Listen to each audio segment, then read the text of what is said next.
Welcome to Pathways of Hope. My name is Abiong Kalo, and I would like to share with you my reflections on today's Gospel, taken from Luke chapter 17, verses 26 to 37. This Gospel is still part of Jesus' discourse on the kingdom of God. While yesterday's Gospel describes the situation of that kingdom, it's among us or within us.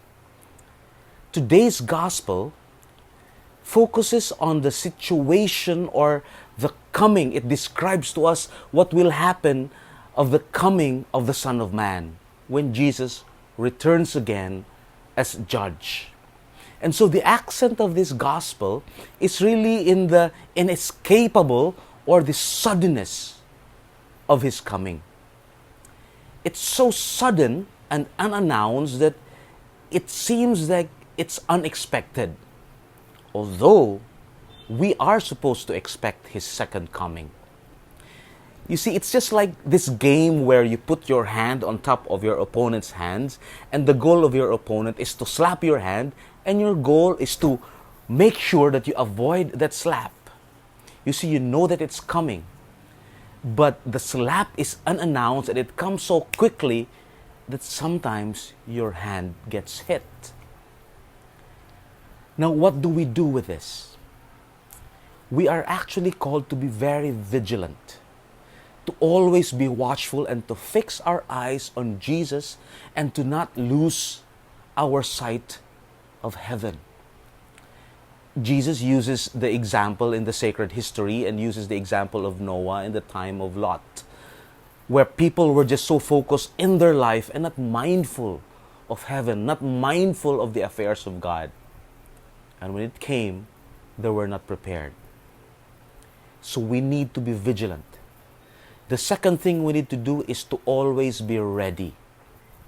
And one of the things that makes us ready is actually to detach ourselves from the possessions of this world and to remember that we are just but pilgrims on this earth, that this is not our home, that heaven is our home. Jesus says that whoever is on the housetop and his belongings are in the house, should not go down and take his belongings. If you are in the field, you are not to return back. We need to detach ourselves from our possessions and always be quick to respond. And one of the best response that we can actually make is to already accept the coming of Jesus Christ in our hearts today. That we accept him in our hearts, that we enter into this relationship with Jesus. So there are two things we need to remember here. We need always to be vigilant and ready.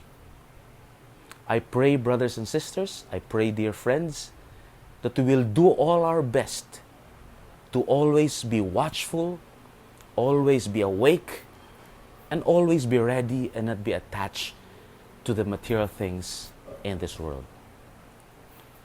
God bless us all.